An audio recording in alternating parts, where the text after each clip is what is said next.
शिवा पारासर आपके साथ और आप देख रहे हैं इंडिया 24 न्यूज। आज हेलो डॉक्टर की खास एपिसोड में हमारे साथ मौजूद हैं डॉक्टर राजीव गोयल जी। सर कैसे हैं आप? मैं बहुत अच्छा हूँ। जैसा कि मैं बताना चाहूँगा कि जो है डॉक्टर राजीव गोयल जी जो हैं फिर सीनियर फिजिशियन, कार्डियोलॉजिस्ट एवं क्रिटिकल केस स्पेशलिस्ट भी हैं, जो कि जो इस समय जो है बरेली में लगातार अपनी मरीजों को सेवाएं दे रहे हैं। सर डॉक्टर साहब कैसे हैं पहले तो आप? मैं बहुत अच्छा हूँ अच्छा हूँ। और इस समय आईएमए बरेली का अध्यक्ष भी हूँ मैं, बिल्कुल। जो Indian medical association Bareilly branch. बहुत अच्छी बात है। डॉक्टर साहब पहले तो हमारा जो पहला सवाल आपसे होने वाला है वो ये होने वाला है कि आपके बचपन जो है किस तरह से आपके बचपन की शुरुआत होती है, किस तरह से आपका बचपन जो बीता है? क्या बताना चाहिए? बचपन हमारा जो है वो पहले बोर्डिंग में थे नैनीताल में, बिरला स्कूल में स्कूलिंग हुई थी इनिशियल, उसके बाद फिर हार्टमैन स्कूल में जो है वो हम लोग आ गए थे। जी। और आईसीएसई बोर्ड था तो थोड़ा सा ये माना जाता था कि आईसीएसई बोर्ड मेडिकल या इंजीनियरिंग के उसके लिए बहुत अच्छा नहीं है, सीबीएसई बोर्ड ज़्यादा अच्छा है। बट भगवान की जो है वो कृपा थी कि हम लोग 12th के बाद ही जो है वो सीधा सिलेक्शन में आ गए थे। और मैंने अपना एमबीबीएस फिर जो है वो मेरठ में एलएलआरएम मेडिकल कॉलेज से एमबीबीएस किया। किया था। ऐसा बचपन की आपका ऐसा कौन-सा टर्निंग पॉइंट रहा था कि आपको लगा कि मुझे जो है डॉक्टर बनना चाहिए? अ, देखिए बचपन में जो है वो एक हम लोगों का जो बचपन था, उस समय इंजीनियरिंग और मेडिकल ये 2 लाइन हुआ करती थी। मैं भी एक स्पोर्ट्स पर्सन था, मेरा ब्रदर जो है बड़े वो भी एक स्पोर्ट्स पर्सन थे। और लेकिन उस समय ये नहीं सोचा जाता कि स्पोर्ट्स को एक करियर की तरीके से लेना है। तो हम लोगों को ये था कि ठीक है स्पोर्ट्स हम लोग खेलते हैं, अच्छा खेलते हैं, लेकिन एक करियर लेना है। तो मेरे ब्रदर ने जब मैथ्स ली थी तो एक घर में एक टेम्परामेंट था कि एक ने मैथ्स लिया तो दूसरे को बायो लेनी है। कुछ लक ऐसा था कि 10th में जो है वो बायो में पूरे 100% मार्क्स आ गए, तो एक वाओ! इंक्लिनेशन अपने आप वो हो गया कि अच्छा हाँ इसका मतलब बायो स्ट्रॉन्ग है, बायो लेनी चाहिए।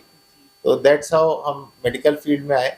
मेरी जो फैमिली है मेरे ख्याल से 60-70% सारे डॉक्टर्स जो हैं, वो 60-70% हमारी फैमिली में डॉक्टर्स हैं। तो उनको देख देख करके एक इंस्पिरेशन तो था ही। और फिर उसके बाद इस फील्ड में जो है वो जब चुन लिया था तो फिर ये तो ठान ही लिया था कि डॉक्टर बनना है। बहुत बढ़िया। तो एक जो है फैमिली जो है डॉक्टर फैमिली के डॉक्टर बैकग्राउंड से भी फैमिली। आप हैं और अच्छा ये क्या होता है कि जो बचपन के जो पिता के जो गुण होते हैं या फैमिली का जो गुण होता है वो बच्चे में भी आ बच्चे जाता में है। हाँ। बहुत बढ़िया। तो जैसे आप पूछना चाहेंगे आपसे कि डॉक्टर राजीव गोयल जी बचपन में किस तरह का मिजाज रखते थे? मतलब किताबों में डूबे रहने वाला या खेल कूद वाला किस तरह का मिजाज था आपका?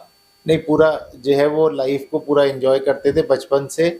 और उतना जो है वो आउटस्पोकन तो नहीं थे, थोड़ा शाय नेचर के थे, लेकिन स्पोर्ट्स में हमेशा जो है वो एक्टिव रहे। मैं अपनी हार्टमैन की स्विमिंग टीम का भी कैप्टन रहा, हॉकी टीम का भी कैप्टन था। जी। क्रिकेट, बास्केटबॉल, वॉलीबॉल सारे गेम्स हम जो है वो खेलते थे। और सारे ही गेम्स जो है वो अच्छे लेवल पे जो है वो खेले हैं। इवन डिस्ट्रिक्ट लेवल पे टेबल टेनिस भी जो है वो खेला है उस समय जब बचपन हमारा बीता। जी। तो बचपन में हम स्पोर्ट्स में बहुत एक्टिव रहते थे और बहुत अच्छा जो है वो वर्किंग करते थे। तो स्पोर्ट्स लाइन में जब इतना मुझे आपका जो है इंटरेस्ट भी था और एक हॉबी भी आपकी अच्छी खासी थी, स्पोर्ट्स लाइन को छोड़कर मेडिकल लाइन में क्या ऐसा कुछ चेंज हुआ था? स्पोर्ट्स एज अ हॉबी चलती थी उस समय, ऐसा नहीं चलता था कि स्पोर्ट्स को ही करियर एज ए बनाना करियर। है। एक जो भी अच्छी फैमिलीज थी उनमें यही होता था कि स्पोर्ट्स एज अ हॉबी है और करियर जो है वो अलग है।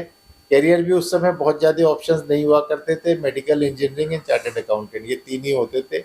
या फिर आर्ट साइड लेकर के बीए जो है वो लोग करते थे या सिविल सर्विसेज में जाते थे। तो ये चीज़ तो बहुत टाइम से जो है वो घर में फैमिली में क्लियर थी कि अपना करियर अपने आप एक इंटेलेक्चुअल है तो अपना करियर जो है वो अपने आप बनाना है। एंड स्पोर्ट्स को एक शौक की तरीके से अच्छे खेले, लेकिन नॉट एज अ करियर। तो फिर ये शुरुआत से जो है सर बचपन आपका जो है स्पोर्ट्स में बीता, उसके बाद हाँ। आपने चॉइस किया कि हाँ मुझे डॉक्टर बनना है। तो लाइफ का जो है आपके बचपन का कौन सा ऐसा इंस्पिरेशन आपकी थी कि आपको लगा कि उनको इंस्पिरेशन या ऐसे रोल मॉडल जो आपने चुना कि उनको देखकर जो आपने डॉक्टर लाइन को चॉइस किया, क्या ऐसा कुछ मेरे बताना? जो मामा जी थे, एक ही मामा हैं, वो जो है वो डॉक्टर थे उस समय।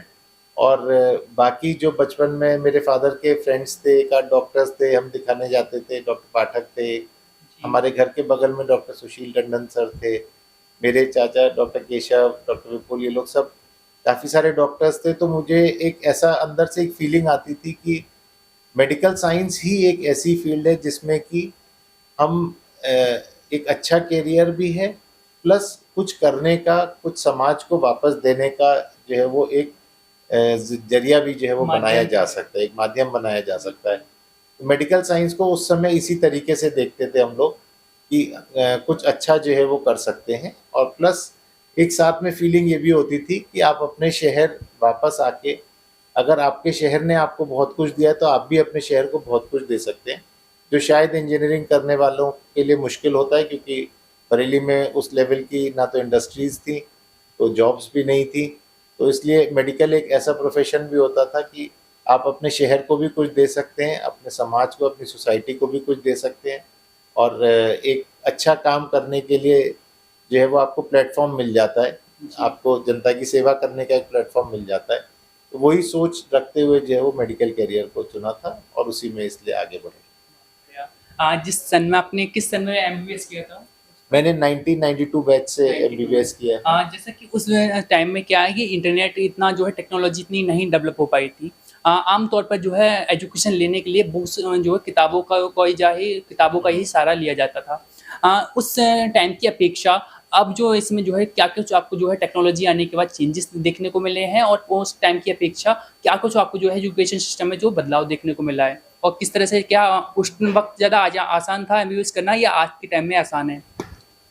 देखिए, कोई भी प्रोफेशनल कैरियर हो, आसान कभी भी नहीं होता, लेकिन उस समय क्या होता था कि बुक्स पे उस समय भी डिपेंडेंट थे, आज के भी बच्चे बुक्स पे ही डिपेंडेंट हैं। लेकिन और उस समय भी हम लोगों के टाइम में जो है, जैसे ओएमआर शीट आजकल आती है, उसी तरीके जी। की डिजिटल वो शुरू हो गई थी। मल्टीपल चॉइस क्वेश्चन शुरू हो गए थे हमारे टाइम में। फ़र्क ये था कि एक हम लोगों का ऑल इंडिया एग्ज़ाम होता था, जिसमें जो है वो हम लोगों का सिलेक्शन हुआ तो हम पूरे ऑल ओवर इंडिया कोई भी जी। मेडिकल कॉलेज चूज़ कर सकते हैं अकॉर्डिंग टू द रैंक। और एक हम लोगों का स्टेट का एग्ज़ाम होता था जिसको सीपीएमटी कहते थे। उसमें खाली आपको स्टेट के ही कॉलेजेस में जो है वो अप्लाई कर सकते हैं, वो मिल जाते हैं।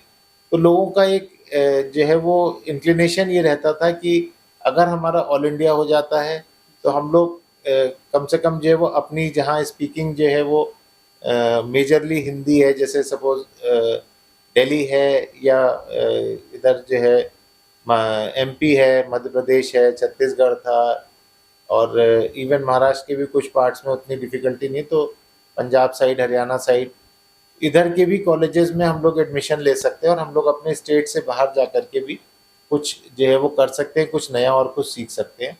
और दूसरा ये था कि अगर नहीं होता है तो सीपीएमटी में सिलेक्शन हो जाता है तो हम अपने स्टेट में जो है वो ले लेंगे। अभी वो एक नीट का जो एग्ज़ाम शुरू हुआ है, उसमें ऑल ओवर इंडिया सारे कॉलेजेस को जो है वो एक्यूमुलेट करके एक टेस्ट होता है। जी। तो बच्चों के पास वो ऑप्शन स्टेट वाला नहीं है, हालाँकि एक तरीके से अच्छा है, बिकॉज़ बच्चों को मिक्सअप होना चाहिए, दूसरे कल्चर को भी सीखना चाहिए, दूसरे पेशेंट्स को भी। लेकिन बस एक उसका थोड़ा-सा ड्रॉबैक होता है कि अगर किसी को साउथ मिलता है, तो जी। वो साउथ में चूँकि जो है लैंग्वेज प्रॉब्लम है, अलग लैंग्वेज लैंग्वेज बैरियर आती आती है, तो जो पेशेंट्स आते हैं, उनके जो लोकल स्लैंग्स होते हैं, है। बिल्कुल। वो समझने में थोड़ी दिक्कत आती है।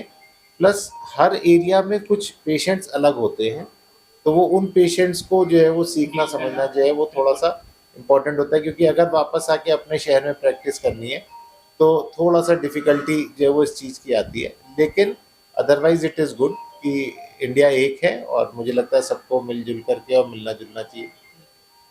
जैसे कि एक सवाल आपका एक ये रहेगा कि आज एक अगर 10th क्लास का बच्चा है या 12th क्लास का बच्चा है, उसने सोचा है कि मुझे जो है एमबीबीएस करना है। बचपन से जो है इतना ज्ञान नहीं होता है और ना इतना पता होता है कि हाँ, किस स्टेप बाय स्टेप हमारे क्या होने चाहिए। एक नॉर्मल सा बच्चा अगर सोच रहा है कि मुझे एमबीबीएस 12th के बाद करना है, तो वो किस तरह से जो है स्टार्टिंग कर सकता है? क्या उसके स्टेप्स होने चाहिए? देखिए, अगर एमबीबीएस करना है तो अब स्टार्टिंग जो है वो 10th के बाद शुरू हो जाती है। हम लोगों के टाइम में और अभी में डिफरेंस ये आ गया है कि हम लोगों के टाइम में ऑलमोस्ट जो है वो 80 टू 90% सिलेक्शन 1 साल की तैयारी के बाद हुआ करते थे। 12th के बाद जो है वो हार्डली 10% सिलेक्शन होते थे। तो हम लोगों को ये मालूम होता था कि हम लोगों को स्कूलिंग के बाद पूरा करिकुलम सीबीएसई का पढ़ना है, प्लस 1 जी। साल तैयारी करनी है, और उसके बाद सिलेक्शन होना है। अभी वो कॉन्सेप्ट चेंज हो गया, अभी फर्स्ट अटेम्प्ट में बच्चे जो है वो सेलेक्ट होते हैं, अच्छी रैंक्स निकालते हैं। इनफैक्ट ज़्यादातर टॉपर्स जो है वो रिपीटर नहीं होते हैं, वो ज़्यादातर फ्रेशर होते हैं। तो अभी उन लोगों को जो है वो 10th से ही 10th के बाद तैयारी शुरू कर देते हैं, और 11th-12th में जो है वो अपनी जो 11th-12th की पढ़ाई होती है उसके साथ में इसकी मेडिकल की तैयारी शुरू कर देते हैं। कुछ बच्चे डमी स्कूलिंग जो है वो लेते हैं, हालाँकि बहुत अच्छा कॉन्सेप्ट नहीं है, लेकिन जो है वो जब एक कॉम्पिटिटिव उस पे आते हैं तो ये लगता है कि अल्टीमेटली कोर्स तो जो है वो 11th-12th का उसको भी करना है, बट उसमें टाइम 11th-12th को कम मिल रहा है, थोड़ा डिसिप्लिन लाइफ का टाइम कम मिल रहा है। बट ये है कि तैयारी 10th के बाद ही शुरू कर दें अगर, तो जब तक 12th होता है और जब तक वो नीट देंगे तब तक वो तैयार होते हैं वो एग्ज़ाम लेने के लिए। आज जैसे कि बच्चों का अधिकांश स्टूडेंट का सवाल ये रहता है, अधिकांश स्टूडेंट का ये सवाल ये रहता है कि जो हिंदी मीडियम के जो बच्चे हैं उनको एमबीबीएस करने की, तो बिकॉज एमबीबीएस पूरी तरह से इंग्लिश लैंग्वेज में होता है। हिंदी मीडियम वाले जो यूपी बोर्ड वाले बच्चे होते हैं, देहात क्षेत्र के बच्चे होते हैं, उनको इंग्लिश लैंग्वेज में काफ़ी सारी प्रॉब्लम्स आती हैं। वो 10th से जो है किस तरह से प्रैक्टिस लेके चलें कि वो जो है आने 12th जब तक पास करें तब तक उनकी जो इंग्लिश है वो काफ़ी अच्छी जो हो जाए, स्ट्रॉन्ग हो जाए। क्या कुछ बताना चाहेंगे? देखिए, ऐसा है, जो मेडिकल की पढ़ाई है, जो भी टेक्स्ट बुक्स हैं वो सारी इंग्लिश में हैं। मुझे लगता है कि जो हिंदी मीडियम वाले भी बच्चे हैं उनकी भी टेक्स्ट बुक 11th-12th की जो है वो होती इंग्लिश में ही है ज़्यादातर। कुछ बहुत कम स्कूल्स अब रह गए जिनमें कि पूरा हिंदी में ही जो है वो पढ़ाया जाता है, उनको थोड़ा डिफ़िकल्टी आएगी। तो मुझे लगता है कि अगर कोई जो है वो बिल्कुल हिंदी मीडियम स्कूल में, और अगर स्कूल जो है वो हिंदी की ही बुक्स फ़ॉलो कर रहा है, तो जैसे एक बच्चा तैयारी के लिए जो है वो एनसीईआरटी की बुक्स जो है लेता है, एनसीईआरटी की सब बुक्स इंग्लिश में अवेलेबल हैं, तो वो बच्चों को जो है वो इंग्लिश में उन बुक्स की तैयारी पूरी करनी चाहिए, और उन बुक्स से अगर वो तैयारी कर लेते हैं अच्छे से, तो उनके लिए भी एग्ज़ाम भी टफ़ नहीं होगा, और आगे का करिकुलम भी जो है वो पढ़ाई में किसी तरीके की डिफ़िकल्टी नहीं आएगी। मेडिकल में जो भी पेशेंट्स आते हैं वो सब जो है वो, अगर आप यूपी में या दिल्ली या इधर कहीं भी कर रहे हैं, वो सब हिंदी स्पीकिंग होते हैं, तो वो समझने में कोई प्रॉब्लम नहीं आती। तो जहाँ तक प्रैक्टिकल नॉलेज का सवाल है, कोई डिफ़िकल्टी नहीं है। ऑपरेशन थिएटर्स में सब कुछ हिंदी ही हम लोग की मेन लैंग्वेज चलती है। केवल जो वाइवा देने का है या जो वहाँ पे एग्ज़ाम शीट में लिख के आने का है। तो मुझे लगता है कि अगर एनसीईआरटी की बुक्स वो 11th-12th से प्रैक्टिस करेंगे, तो उसके बाद जो बुक्स आती हैं, इतनी इंग्लिश तो हिंदी मीडियम स्कूल्स में भी पढ़ाई जाती है कि आराम से लिख सकते हैं, आराम से बोल सकते हैं। कोई बहुत हाई-फाई इंग्लिश की, हमारे साथ में बहुत सारे यूपी बोर्ड के बच्चे थे, जो हिंदी मीडियम की बुक्स बिल्कुल पढ़ के आए थे, जिन्होंने एनसीईआरटी भी नहीं पढ़ी थी, जी। लेकिन फिर भी वो आराम से एमबीबीएस करते थे। कोई दिक्कत, इस तरीके की कोई बैरियर आता नहीं था कि हिंदी मीडियम से पढ़े हैं तो जो है वो वहाँ पे परफॉर्मेंस अच्छी नहीं आ रही, अच्छे टॉपर्स में होते थे, कोई दिक्कत नहीं है। तो जैसे सवाल हमारा ये रहेगा आपसे एक, कि इस समय जो नीट की बच्चे तैयारी कर रहे हैं, काफ़ी हार्ड एकदम जो है एग्ज़ाम हो चुका है, लाखों बच्चे बैठते हैं, फिर भी उसमें जो है कुछ परसेंट ही बच्चे जो है क्वालिफाई नीट के एग्ज़ाम को कर पाते हैं। अधिकांश इसमें जो है स्टूडेंट के ऊपर एक काफ़ी जो है टफ एग्ज़ाम हो जाता है बच्चों के लिए। उन पर प्रेशर काफ़ी होता है। फॉर एग्ज़ाम्पल, एक मान लीजिए किसान का बेटा है, उसने सोचा है कि मैं जो है यहाँ से गाँव से निकल के मुझे एमबीबीएस करना है, एक अच्छा डॉक्टर बनना है। फैमिली के सपोर्ट से जो है किसान, पिता जो किसान है, फैमिली के सपोर्ट से वो जो है कोचिंग सेंटर्स में शहर में जाकर एडमिशन लेता है, लाखों रुपए फीस भी डिपॉजिट करता है। उसके बाद भी अगर बच्चे का जो पहले अटेम्प्ट में या दूसरे के अटेम्प्ट में, तीसरे अटेम्प्ट में, चौथा भी देता है, उस टाइम में भी बच्चे की जो है नीट का पेपर क्वालिफाई नहीं हो पाता है, तो बच्चे के ऊपर एक जो है काफ़ी प्रेशर हो जाता है फैमिली का भी कि फैमिली से भी मैं इतनी सपोर्ट ले चुका हूँ, पैसे ले चुका हूँ, और लाइफ में मेरी जो है आगे बढ़ रही है, एज बढ़ रही है। उसके बाद ऐसा नेगेटिव सोच उस टाइम पे हो जाती है, चौथे अटेम्प्ट पार ना करने के बाद, कि वो गलत दिशा में जो जाता है। एक जो उसके मन में नेगेटिव सोच आ जाती है, आत्महत्या जैसी जो घटनाओं को बच्चे इस तरह से जो अंजाम दे देते हैं। अधिकांश जो है कोटा जैसे क्षेत्रों से जो सूचनाएँ सामने आती हैं। उस कंडीशन में बच्चे को जो है क्या सही फैसला लेना चाहिए आपके अनुभव से? क्या बच्चे को जो बताना चाहेंगे? देखिए, ऐसा है, नीट का जो एग्ज़ाम है वो डेफ़िनेटली, क्योंकि इतने बच्चे जो है वो बैठते हैं, जिस रेशियो में पॉपुलेशन बढ़ी है, गवर्नमेंट ने मेडिकल कॉलेजेस भी बहुत बढ़ाए हैं। सीट्स, ऐसा नहीं है, उस समय जो हम लोगों के टाइम में सीट्स होती थी, सीट्स भी काफ़ी बढ़ी हैं। लेकिन जो है वो किसी भी बच्चे को और किसी भी परिवार को, हर बच्चे को ये गाइड करिए कि हम ये चाहते हैं कि तुम डॉक्टर बनो, लेकिन ऐसा नहीं कि डॉक्टर नहीं बने तो कुछ भी नहीं होगा। कभी भी बच्चे को इतना प्रेशराइज़ मत करिए कि हम तुम्हारे ऊपर इतना खर्चा कर रहे हैं, हम तुम्हारे को कोचिंग करा रहे हैं, हमने सारी फैसिलिटी दी। देखिए जो इंटेलेक्ट है, जो किसी भी बच्चे की जो इंटेलिजेंस है, जी। आप उस इंटेलिजेंस को चेंज नहीं कर सकते। कोचिंग सेंटर आपको एक गाइडेंस दे देता है कि आपको किस चीज़ पे ज़्यादा फोकस करना है, किस चीज़ पे कम करना है।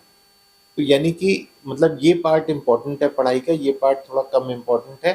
तो जिससे कि आपको जो है वो एग्ज़ाम जब आप अप्रोच करते हैं तो आपको ये मालूम रहे कि हाँ, ये पार्ट ज़्यादा इम्पोर्टेंट है। लेकिन उस सब के बाद भी अगर मान लीजिए फर्स्ट अटेम्प्ट में नहीं होता है, तो एक हल्का-सा आइडिया लग जाता है कि हम कितना लैग कर रहे हैं। अगर हम सपोज़ 50 नंबर का लैग कर रहे हैं, तो डेफ़िनेटली हम जो है वो मेहनत करके उस 50 नंबर को अप्रोच पा सकते हैं। लेकिन अगर मान लीजिए कि हम 300 नंबर का लैग कर रहे हैं, तो वो 300 नंबर जो है बहुत रेयर चांसेस हैं कि हमारा वो आएगा। तो मुझे लगता है बच्चा भले ही तैयारी 1 साल और कर रहा हो, वो पूरे अपने एफ़र्ट सारा कुछ दे रहा हो, लेकिन पेरेंट्स को चाहिए कि बीच-बीच में उसकी काउंसलिंग इस तरीके से करें कि जो है वो अगर मान लो इसमें जो है वो इतने आते हैं तुम्हारे, तो या तो हम इस पोज़ीशन में हो कि हम प्राइवेट मेडिकल कॉलेज दिला सकते हैं, और अगर नहीं दिला सकते हैं और हमें गवर्नमेंट मेडिकल कॉलेज पे ही अगर फ़ोकस रखना है, तो हमें उसको जो है वो एक दूसरा ऑप्शन भी उसके लिए तैयार रखना चाहिए कि अगर मान लो नहीं होता है तो एक काम करना कि सपोज़ बीए करके, बीएससी करके उसके आगे जो है वो एमबीए कर सकते हो, उसके आगे कई सारे कोर्सेज़ हैं जैसे लॉ है, जुडिशरी है या चार्टर्ड अकाउंटेंट है, बहुत सारे कोर्सेज़ उसके बाद भी किए जा सकते हैं। तो बच्चे को इस तरीके से जो है वो गाइड करना। अब आजकल तो जैसे मैथ्स ऑनर्स कर लेते हैं बच्चे, ऐसे ही बायो ऑनर्स कर लेते हैं, बहुत अच्छी जॉब्स हैं, बाहर भी बहुत अच्छी जॉब्स हैं। तो बेसिक टारगेट तो यही है कि उसको डॉक्टर बन करके एक करियर बनाना है, जी। एंड प्लस एक सेवा का भाव है। दूसरा एमबीबीएस के साथ में डेंटल भी बहुत अच्छी फील्ड है। इवन आयुर्वेदिक भी एक बहुत अच्छी साइंस है। बस केवल क्या है कि जो आयुर्वेद में आजकल बच्चे पहुंचते हैं, उनका टारगेट ये होता है कि प्रैक्टिस में सक्सेसफुल होने के लिए एलोपैथिक सीख लें। तो वो अपनी आयुर्वेद को भी पूरी मास्टरी नहीं कर पाते हैं और एलोपैथ को भी नहीं वो कर पाते हैं। मुझे लगता है कि उनका पहला फोकस प्राइमा फेसी यही होना चाहिए कि आयुर्वेदिक पे मास्टरी करें। बहुत अच्छी साइंस है, बहुत अच्छी दवाइयाँ हैं, कोई दिक्कत नहीं है। लेकिन चूँकि वो मास्टरी नहीं होती है, तो दवाइयाँ वो उस तरीके की नहीं दे पाते हैं। आज भी वो आयुर्वेदिक वाले फिर पैरासिटामॉल ही बुखार के लिए देते हैं, तो वो अल्टीमेटली फिर एलोपैथिक डॉक्टर्स होके रह जाते हैं। लेकिन वो भी एक ऑप्शन है अगर किसी बच्चे की रैंक पीछे आती है, तो देयर आर मल्टीपल ऑप्शंस। लेकिन कभी भी पेरेंट्स को प्रेशर नहीं बनाना चाहिए कि हमने तुम्हारे लिए इतना किया।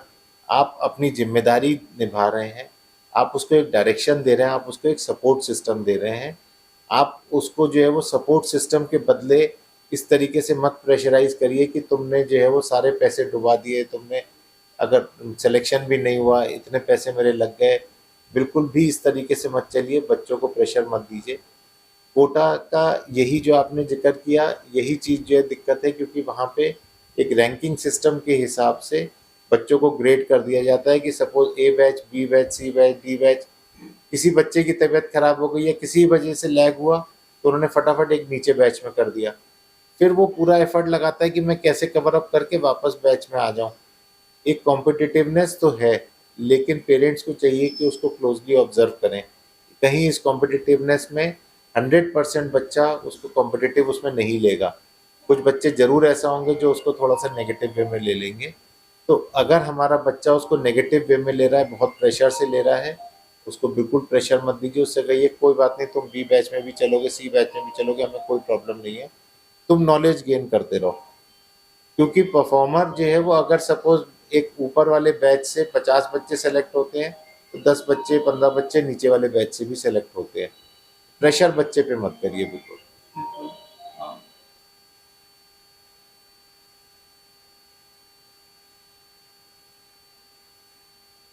हाँ, तो जैसे कि एक सवाल हमारा ये रहेगा कि बच्चों को जो इसमें वर्तमान समय में अपने अनुभव से जो है नीट का पेपर जो है बच्चे की किस तरह से जो है शेड्यूल होना चाहिए, किस तरह से तैयारी करने के सही जो है नियम है और किस तरह से सही से बच्चे को जो तैयारी करनी चाहिए, क्या शेड्यूल रहना चाहिए बच्चे का? देखिए बच्चे के शेड्यूल में जैसे मॉर्निंग में अर्ली मॉर्निंग उठ करके और जो भी अपना जैसे सपोज़ स्कूल जाना है तो अपने स्कूल गए, आफ्टरनून में जिस समय स्कूल से आए, उसके बाद आते ही होमवर्क फिनिश कर लेना चाहिए। उस आधे घंटे का लंच किया, लंच करके आधे घंटे का रेस्ट होना चाहिए। रेस्ट करने के बाद बच्चे को जो है वो कुछ ना कुछ गेम में इन्वॉल्व रहना चाहिए, फिजिकल क्योंकि गेम। हाँ, फिजिकल गेम में जो आउटडोर गेम्स जो भी होते हैं, वो जो एक स्पोर्ट्समैन स्पिरिट आती है ना, जी। वो आपको कहीं ना कहीं इस डिप्रेशन से टैकल करने में बहुत मदद देती है। क्योंकि कोई भी स्पोर्ट्स पर्सन है, वो पहले दिन से चैंपियन नहीं होता है, वो धीरे धीरे स्किल गेन करता है। तो वो जब उस स्किल को गेन करता है तो वो हारता भी है, लेकिन हारने के बाद उठना, ये हर स्पोर्ट्स पर्सन को आता है।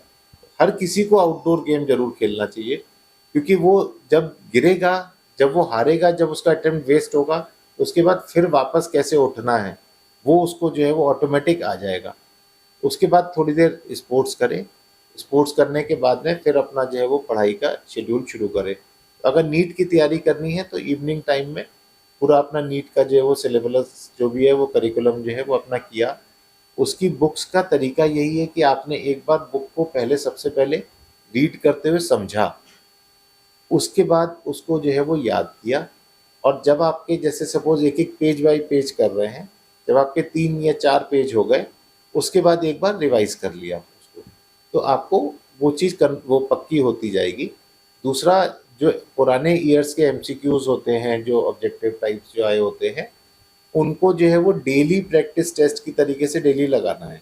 तो पिछले पेपर उठाया, उसको लगाया। उसमें लगाने का भी तरीका ये है, क्योंकि नेगेटिव मार्किंग होती है, तो जो 4 ऑप्शंस उसमें हैं, अगर हमें ये मालूम भी है कि इस क्वेश्चन नंबर 2 का सपोज ए ऑप्शन करेक्ट है, लेकिन बी सी डी क्यों इनकरेक्ट है, ये भी अगर हमें मालूम हो, तो हम नेगेटिव मार्किंग से बहुत बच सकते हैं। और ये तैयारी उसी समय हो सकती है जब आप थ्रू आउट द ईयर कर रहे हैं। तो आप कोई भी पेपर लगा रहे हैं, जब वहाँ पे आप एग्जाम देने जाएंगे, तो आपको हो सकता है 2 घंटे में या 3 घंटे में 300 क्वेश्चन करने हो, तो उस समय तो आपको ये सब सोचने का टाइम नहीं होगा, आप फटाफट लगाएंगे। लेकिन जब आप तैयारी कर रहे हैं, उस समय आपको, जब आपने क्वेश्चन लगाया, तो उस समय हाथ के हाथ ये सोचा कि ये तीनों क्यों इनकरेक्ट है, तो आपका वो जो है वो आंसर करेक्ट जो है कंफर्म होता चला जाएगा। उस समय हो सकता है कि आप 100 क्वेश्चन लगाने में ही आपके 3 घंटे चले जाएं, बट वो टाइम दे दीजिए। और जो है वो उस तरीके से अगर प्रैक्टिस करते हुए चल रहे हैं, तो मुझे लगता है कि एक बहुत अच्छी तैयारी होती है। मॉर्निंग में उठ करके जो है एक 15 मिनट का कम से कम जो है वो योगा या कुछ प्राणायाम या कुछ जो है, जो कि आपको मेंटली जो है स्ट्रांग भी करेगा, रिलैक्स भी करेगा, वो ज़रूर होना चाहिए। जैसा कि इस समय 2024 में नीट का एग्ज़ाम आया, आपने भी देखा होगा। 2024 में जैसे नीट का जो है पेपर होता है 720 नंबर का होता है। अधिकांश अगर बच्चे के जो है एक स्टूडेंट के 600, 620, 630 आ जाते हैं, तो टॉप लेवल पे माना जाता है कि सरकारी जो है उनको जो है कॉलेज मिल जाता है ईज़िली। लेकिन इस बार के पेपर 2024 में जो भी नीट का एग्ज़ाम आया, इसमें काफ़ी जो है धांधली देखने को मिली, गड़बड़ी देखने को मिली। एक ही कॉलेज में वो एक ही इस साल जो है बच्चे 720 में से 720 लेकर आए हैं। आई थिंक लगभग 67 बच्चे जो है इस तरह से पास आउट हुए हैं। क्या लग रहा है आपको कि जिस तरह से 67 बच्चे नीट के पेपर में 720 में से 720 टॉप लेवल पे लोगों को फुल प्रिपेयर करके आए हैं, ये रियल हो सकता है, या इसमें भी जिस तरह से जो कहानी चल रही है कि इसमें कॉलेज की गड़बड़ी सामने देखने को मिली है, इसी अपेक्षा जो ये तो जो है बेईमानी से जहाँ तक हो सकता है कि कॉलेज की सहायता से किया गया हो। इसी की अपेक्षा अगर देखी जाती है, जो सीरियस से होकर जो बच्चे तैयारी कर रहे हैं, उनकी पेपर की वेब जो है दिक्कत आ चुकी है कि ऐसा लग रहा है कि पेपर दोबारा हो सकता है, और ऐसा होता है तो जो बच्चे लगातार जो तैयारी कर रहे हैं, उन बच्चों पर क्या बीतने वाली है? क्या कुछ बताना चाहेंगे? देखिए, ऐसा है कि ये चीज़ें पहले भी हुई हैं कि पेपर कैंसिल हुआ और दोबारा पेपर हुआ। लेकिन नीट का जो इस बार एक सिस्टम जो भी डिज़ाइन किया गया था, वो सिस्टम में फेलियर तो है, उस सिस्टम में लैक्यूना तो है। 720 मार्क्स जो है वो टॉपर के हुआ करते थे, टॉपर 2-3 होते थे 720 पे, लेकिन जो है उससे ज़्यादा नहीं होते थे। लेकिन जो इन्होंने एक जो भी ऑर्गेनाइजेशन एक डेवलप की, जो ये एग्ज़ाम को कंडक्ट करा रही है, उसने अपने कुछ रूल्स जो है वो फॉलो किए। हम लोगों का इंडियन दिमाग बहुत तेज चलता है, और सिस्टम को तोड़ने में सबसे पहले हम लोग माहिर हैं। कोई बैंक वाला कोई अपना सिस्टम ले आए, कोई भी ऑर्गेनाइजेशन कोई अपना सिस्टम ले आती है, तो उसको कैसे जो है वो क्रैक करना है। तो शायद वो जो एक सेंटर का आया है न्यूज़, वो सेंटर ने उस सिस्टम को ये क्रैक किया कि अगर हम किसी भी वजह से डिलेड पेपर देते हैं बच्चे को, तो वो जो टाइमिंग हम वहाँ शो करेंगे, उस टाइमिंग पे जो है, उस टाइमिंग के बदले जो ग्रेस मार्क्स मिलेंगे, वो ग्रेस मार्क्स से बच्चे बच्चे के जो है वो मार्क्स बहुत अच्छे हो जाएंगे। तो इस चीज़ को चालाकी से शायद किया गया, जैसा कि मुझे कोई कंफर्म नहीं, लेकिन जैसा पढ़ रहे हैं या देख रहे हैं कि एक पर्टिकुलर सेंटर ने किया, और ये शायद जो है वो कई और जगह भी ये चीज़ इम्प्लीमेंट हुई। किसी एक बच्चे का जिसका मुझे पता लगा था, उसके जो है वो 685 मार्क्स थे। 685 भी अच्छे मार्क्स हैं, लेकिन 650 मार्क्स थे उसके। 650 पे भी उसको गवर्नमेंट कॉलेज मिल जाता, लेकिन एस्पिरेशन माँ बाप का यही था कि मेरे बच्चे को भी एक टॉप लेवल का कॉलेज मिले। और उसको 20 मिनट पेपर देर से दिया गया। 20 मिनट में ये मान के चले, वो एसोसिएशन जो भी ऑर्गेनाइजेशन कंडक्ट करा रही थी, कि 20 मिनट में वो 20 क्वेश्चन कर लेता। 20 क्वेश्चन करता तो 80 नंबर मिल जाते। उसको 80 नंबर ग्रेस दे दिया। उसके 720 से ऊपर जा रहे थे तो वो मैक्सिमम, क्योंकि 720 दे सकते हैं तो 720 कर दिए। अब ये एक टोटल सिस्टम का फेलियर है। अगर एक 650 वाले बच्चे को आप 720 कर देंगे, उस 20 क्वेश्चन में से वो कितने सही करता, कितने नेगेटिव होते, कितने कैंसिल होते, ये कुछ नहीं मालूम। 650 वाला अपने आप में भी बच्चा अच्छा है, लेकिन मैं इसमें एक जो गवर्नमेंट की जो पॉलिसी गड़बड़ हुई या जो फेलियर हुआ, वो तो एक है ही है। लेकिन मैं पेरेंट्स से भी इस पे जो ये कहना चाहूँगा कि जिन पेरेंट्स ने भी इस तरीके के हथकंडे अपनाए, या उसके लिए बच्चों को सेंटर पे जानबूझ करके दिया, या उनकी कोचिंग ने जो भी समझा के दिया, कोचिंग वालों ने अगर स्मार्टली इस चीज़ को किया, ये सब नहीं होना चाहिए। एक अच्छे बच्चे को आना चाहिए। अगर आपका बच्चा 650 लेके आ रहा है, और अगर उसको जो है वो 720 करके और एम्स में एडमिशन मिल जाता है, आपको यकीन नहीं होगा, लेकिन वो बच्चा जो है वो 80-90% चांसेस है कि वो वहाँ जाके डिप्रेशन में आ जाए, क्योंकि वो उन बच्चों के साथ हो सकता है कि कॉम्पीट ना कर पाए, बराबरी ना कर पाए, और वो जो है बाद में डिप्रेशन का शिकार हो और वहाँ पे गुमसुम बैठा रहे। उससे बिल्कुल। अच्छा ये है कि जो आपके बच्चे का इंटेलेक्ट है, आप उसको उसी लेवल के कॉलेज में जाने दें, तो वो बहुत अच्छा। क्योंकि अल्टीमेटली क्या है, लाइफ में अल्टीमेटली हैप्पीनेस सबसे ज़्यादा इम्पोर्टेंट है। और हैप्पीनेस तभी मिलती है जब आप किसी से जो है वो बराबरी, किसी की से दौड़, किसी उसमें नहीं लग के, अगर आप सीखने के लिए जो है वो कॉलेज गए हैं, तो आप सीखिए। सब कुछ अच्छे से जो है वो करेगा बच्चा, सारी चीज़ें सीखेगा, सब कुछ करेगा। ऐसा कोई ज़रूरी नहीं है कि एम्स का ही बच्चा सीख करके आके कुछ कर पाएगा। आज अगर आप जो है वो देखेंगे सोसाइटी में, तो जितने भी टॉप डॉक्टर्स बैठे हुए हैं, उनमें से शायद 2% जो है वो एम्स से निकले हुए होंगे, बाकी सब और कॉलेजेस से हैं। तो अल्टीमेटली सीखने के लिए कोई जो है लिमिट नहीं है। ये जो प्रैक्टिकल एक्सपीरियंस आपको मिलता है पेशेंट देख देख करके, वही सबसे ज़्यादा इम्पोर्टेंट है। और उस प्रैक्टिकल एक्सपीरियंस के लिए, जैसे मैं टाटा मेन हॉस्पिटल में गया, 1200 बेड का हॉस्पिटल था, 300-400 पेशेंट एडमिटेड होते थे, हर वैरायटी का पेशेंट मिलता था देखने को। तो ये अपॉर्चुनिटी हर बच्चे के पास है। आप एमबीबीएस करके, आप एमडी करके आराम से जाके एक 6 महीने की सीनियर रेजिडेंसी ऐसी जगह करें जहाँ खूब काम हो। काम से मत डरिए, खूब काम करिए। अल्टीमेटली आप वो सब कुछ सीख जाएंगे जो एक किसी भी प्रीमियम इंस्टीट्यूट का जो बच्चा सीख सकता है। तो मुझे लगता है कि इसके पीछे मत भागिए, इसके पीछे कोई हैंकी पैंकी मत करिए, कोई वो मत करिए। काफ़ी बच्चों का कैरियर स्टेज पे लग जाता है। जो बच्चा 710, 715, 700 लेके आ रहा है, वो सोच के बैठा है कि मुझे भी एक अच्छा कॉलेज मिलेगा, मिल जाएगा। और कहीं से किसी की चालाकी से, किसी वजह से उसकी रैंक बहुत पीछे हो जाती है, तो वो उसके लिए एक डिप्रेशन का कारण बनता है।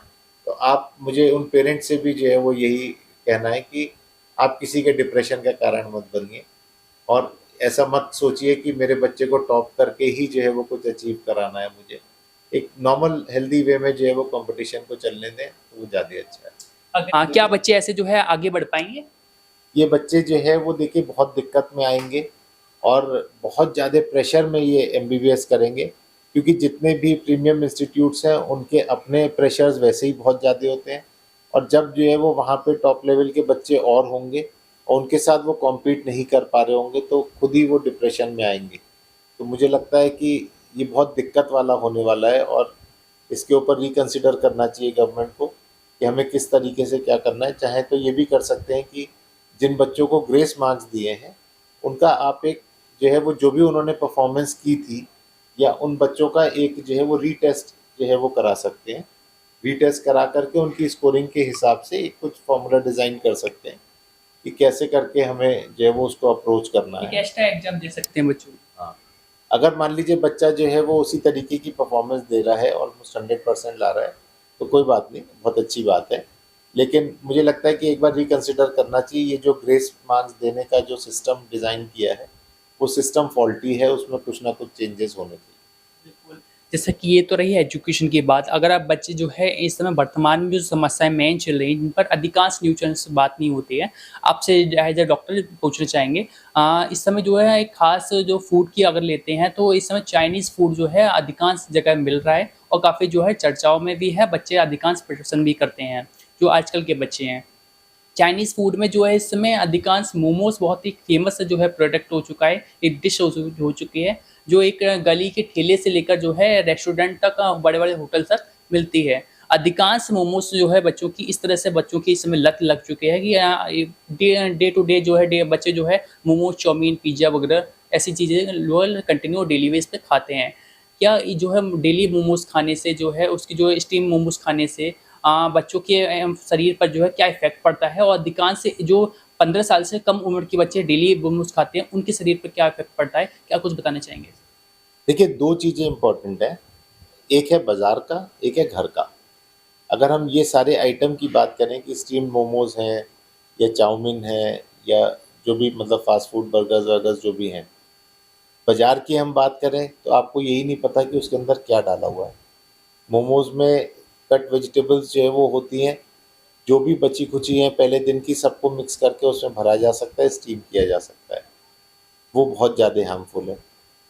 लेकिन अगर मान लीजिए वही मोमो घर पे कोई बनाता है, तो आप उसमें मैदा का भी कम इस्तेमाल कर सकते हैं, उसमें आटा मिला के भी बनाया जा सकता है उसी मोमो को। अपनी फ्रेश वेजिटेबल्स उसमें यूज़ कर सकते हैं।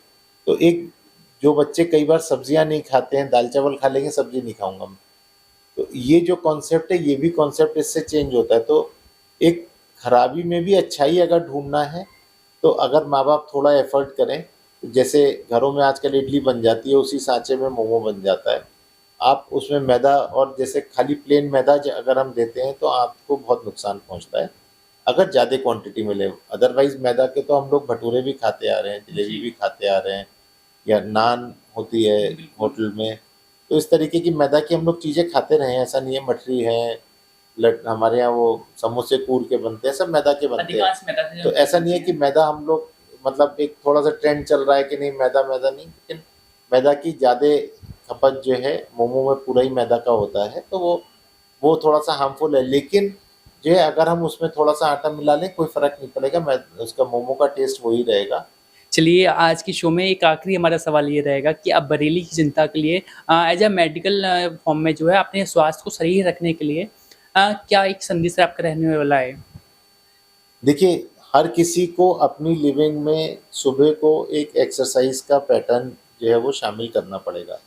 चाहे आप योग करें, चाहे आप वॉक करें, चाहे आप जो है वो जिम में ट्रेडमिल करें, कार्डियो करें, चाहे साइक्लिंग करें, कुछ ना कुछ एक आपको जो है वो इस तरीके का अपनी लाइफ़स्टाइल में शामिल करना है, कि एक्सरसाइज़ करनी है।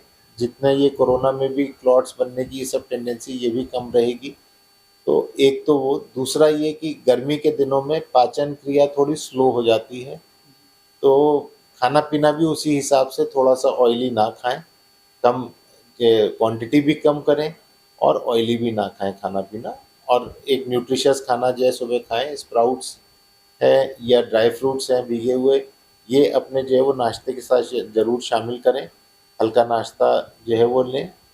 लंच में जो है वो दाल-चावल, रोटी-सब्ज़ी बहुत इम्पोर्टेंट है, आपसे ज़्यादा इम्पोर्टेंट कोई नहीं है। अपने काम से समय दें, बीच में अपने आप को हाइड्रेट करते रहें, और बीच में जो है वो जिस समय भी आपको मौका मिले नाश्ते और दोपहर के खाने के बीच में उस समय फ्रूट्स खाएँ।